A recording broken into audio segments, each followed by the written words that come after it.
Des milliards de personnes naissent dans la croyance. J'ai grandi dedans, meurs avec. L'idée que religion, organisée, la source ultime de la vérité, moralité et le salut. Elle façonne les nations, cela définit les familles. Aujourd'hui encore, les tribunaux vous font prêter serment sur leurs textes sacrés. Les gouvernements le protègent.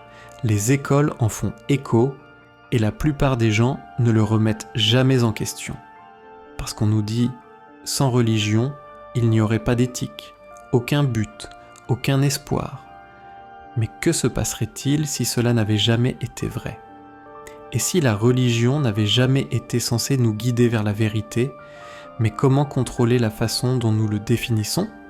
Et si, depuis le tout début, la religion n'avait pas pour but le salut, mais la soumission ? Parce que lorsque vous creusez plus profondément, à travers l'histoire, la psychologie et la logique froide, vous découvrirez quelque chose de dérangeant. La religion organisée n'est peut-être pas une révélation divine, mais un système social magistralement conçu, un projet conçu non pas pour sauver les âmes, mais pour gérer les esprits. Et une fois que vous voyez comment cela fonctionne, vous ne pouvez pas le voir.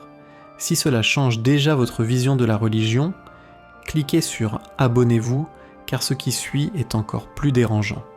Si la religion venait vraiment du divin, on s'attendrait à ce que ça ressemble comme les systèmes des rois, des empires et de la politique. Mais lorsque vous examinez les premières civilisations du monde, un schéma étrange commence à émerger. La structure de la religion organisée, apparence étrangement similaire à la structure des premiers États. Commençons par Sumer, l'une des premières sociétés complexes de l'histoire de l'humanité. Leurs temples n'étaient pas seulement des lieux de culte, c'étaient des bâtiments gouvernementaux. Ils contrôlaient l'agriculture, la propriété et même le travail. Les prêtres n'étaient pas d'humbles serviteurs d'un dieu, c'étaient en gros des bureaucrates, des comptables, des dirigeants. Puis vint l'Égypte. Les pharaons n'étaient pas seulement des rois, ils étaient des dieux sur terre. Leur divinité n'a pas été remise en question, parce qu'elle était la loi. La frontière entre la religion et le gouvernement, cela n'existait pas. L'obéissance à Dieu était obéissance à l'État. Et dans l'Inde ancienne, le système védique nous a donné quelque chose d'encore plus durable, le système des castes. Une hiérarchie divine, inscrite dans les Écritures, cela a montré à des millions de personnes quelle était leur valeur décidée avant la naissance. Pas par mérite, mais par la métaphysique. Des historiens comme Yuval Noah Harari et Karen Armstrong soulignent la même vérité troublante. La religion n'a pas créé l'ordre. L'ordre a créé la religion. Il est apparu après, civilisation stabilisée. Lorsque les dirigeants ont eu besoin de transformer leur loi en moralité, leur autorité dans volonté divine. Parce que si les gens ont peur d'un roi, ils pourraient se rebeller. Mais s'ils croient, Dieu veut que ce soit ainsi, ils restent dans la ligne.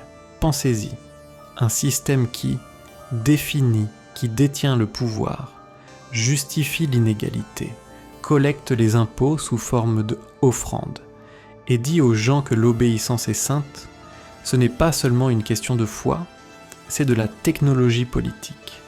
Et la beauté de la chose, vous n'avez pas besoin d'armée quand vous avez croyance, vous n'avez pas besoin de force quand les gens font la police eux-mêmes. Alors peut-être que la religion n'a pas été transmise du ciel, peut-être qu'il a été construit, brique par brique, comme des palais, comme des royaumes, comme les systèmes de contrôle. Mais si la religion était une invention politique, qui en a le plus bénéficié et qui a payé le prix ? Si le pouvoir a besoin de légitimité, quelle meilleure façon de le justifier que de dire « Dieu t'a choisi », c'est le génie du monothéisme. Un seul Dieu, une vérité, un dirigeant. Avant cela, les gens croyaient en plusieurs dieux, des forces concurrentes, des volontés contradictoires. Mais ensuite arriva le pharaon Akhénaton, et quelque chose de radical arrivait. Il a supprimé le panthéon. Déclaré que seulement un Dieu, Aton était réel. Et surprise, Aton a choisi judicieusement lui comme le seul à pouvoir parler au nom du divin. Le monothéisme n'était pas une évolution spirituelle, c'était une révolution politique. Des siècles plus tard, l'empereur Constantin fit quelque chose d'aussi stratégique. Il ne s'est pas simplement converti au christianisme, il militarisait île. Rome était en train de s'effondrer. Et un empire fracturé avait besoin d'une force unificatrice. Constantin a donc fusionné la doctrine chrétienne avec le pouvoir impérial. Il tenait des conciles pour décider du dogme officiel. Il a gravé la croix sur les bannières romaines.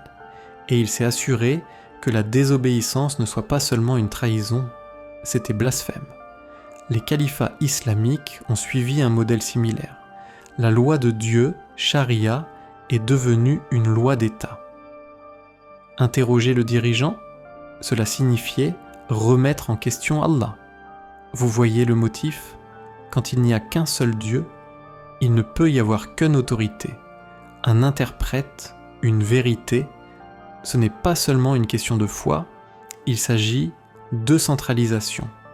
Le pouvoir monte, la responsabilité est descendante, et la culpabilité, cela devient la forme de contrôle la plus puissante, parce que maintenant, vous n'êtes pas seulement responsable devant un roi, vous êtes responsable devant Dieu lui-même, vous n'êtes pas d'accord avec le système, vous n'êtes pas seulement un dissident, tu es un pécheur, et son éclat, tu punis toi-même par la honte, par le silence, par soumission. Alors qui a construit Dieu ? Peut-être pas des prophètes, pas des mystiques, même pas les masses, peut-être que les rois l'ont fait. Parce que quoi de plus efficace qu'un trône ? C'est un trône soutenu par le ciel, mais l'autorité divine ne se résume pas seulement à des couronnes et des croix, cela va plus loin dans nos esprits. Si quelqu'un vous disait « Tu as été brisé dès la naissance », que tes pensées puissent te damner, et le seul moyen d'être sauvé, c'était se rendre complètement. Tu appellerais ça Abous, mais quand la religion le fait-elle, nous appelons cela la foi. À partir du moment où tu as pu parler, on vous a probablement dit qu'un Dieu vous surveillait. Je ne me contente pas de regarder vos actions. Surveiller votre pensée, récompenser l'obéissance, punir le doute et la peur amour. C'est ce que les psychologues appellent une boucle d'endoctrinement. Un cycle de peur, de culpabilité et de soulagement temporaire. Cela vous incite à revenir. Sortir du rang, tu ressens de la honte. Soumettre à nouveau, vous vous sentez pardonné. Ce n'est pas seulement émotionnel, c'est neurologique. Le docteur Valérie Tarico explique comment ces cycles reflètent la dépendance. Les mêmes voies s'allument dans le cerveau. Le soulagement devient une récompense. L'obéissance devient plaisir. Mais ça ne s'arrête pas là. Expérience en amorçage. Morale montre que les personnes exposées au langage religieux sont plus susceptibles de suivre l'autorité, même lorsque le commandement est injuste. Et puis il y a une puissance acquise, un état psychologique dans lequel les gens cessent d'essayer de s'échapper, parce qu'ils ont été entraînés à croire qu'ils ne peuvent pas. Cela vous semble familier ? Ne vous fiez pas à votre propre compréhension. Ayez la foi, pas les questions. Les systèmes religieux enseignent très tôt aux enfants. Penser par soi-même est dangereux. Le doute est un péché. La curiosité est une rébellion. Daniel Dennett appelle cela une croyance dans la croyance. On vous apprend non seulement à accepter la doctrine, mais croire, c'est bon en soi. Même si ça n'a pas de sens, même si ça te fait mal. Car voici le cruel retournement de situation. Quand la religion ne répond pas à vos questions, toison le problème. Vous n'avez pas prié assez fort, vous n'avez pas cru assez profondément, vous avez douté. Alors vous souffrez en silence et dit que c'est ta faute. Ce n'est pas un hasard, c'est une machine psychologique autonome. Punir le doute, soumission de récompense. Faites en sorte que la peur soit perçue comme de la foi. Et une fois qu'il est installé dans l'esprit d'un enfant, il part rarement. Alors si vous n'avez jamais remis en question la religion jusqu'à présent, ce n'est pas ton échec, c'est le design. Mais cette machinerie mentale n'est pas accidentelle, c'est conçu. Mais dans quel but ? Le pouvoir a besoin de loyauté. Et la loyauté a besoin d'un effet de levier. Pendant des siècles, la religion organisée a offert les deux. Pas par la force, mais à travers foi. Jetez un œil à l'histoire. L'Église n'était pas seulement un guide spirituel. C'était impuissance politique. Les papes couronnaient les empereurs. Les prêtres bénissaient les conquêtes. Et la doctrine justifiait la domination. De l'Europe médiévale à l'Afrique coloniale, les chefs religieux n'ont pas seulement soutenu l'État, ils devenaient une partie de celui-ci. En retour, ils ont obtenu des terres, richesses, exonération d'impôts et une influence incontestable. Même aujourd'hui, de nombreuses institutions religieuses dans les impôts tout en faisant pression sur les gouvernements à huis clos. Ils dictent la politique sur l'éducation, l'avortement, le mariage, non pas parce qu'ils ont été élus, mais parce qu'ils revendiquent une autorité divine. Et quand les gens obéissent, ce n'est pas déraisonnable, c'est hors de rituel. C'est là toute la brillance du système. Vous n'avez pas à penser par vous-même. La moralité est préemballée, externalisée. On vous dit ce qui est juste, qu'est-ce qui ne va pas, qui aimer, qui craindre, et vous suivez, pas parce que cela a du sens, mais parce que Dieu l'a dit.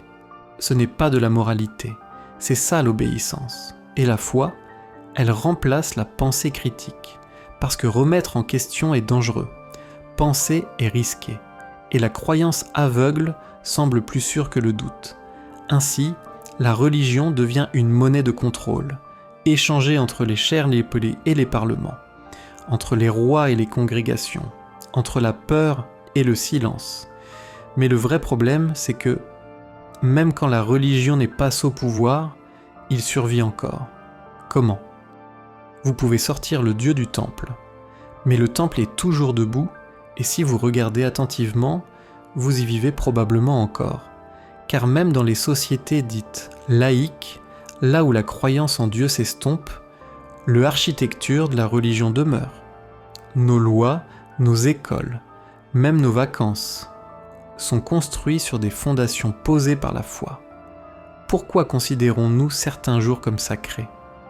Pourquoi les serments prêtés devant les tribunaux font-ils encore appel au livre saint ? Pourquoi le terme péché fait-il encore partie du vocabulaire culturel ? Même parmi les athées, ce n'est pas seulement une question de tradition, c'est de la programmation structurelle et profonde, les psychologues l'appellent.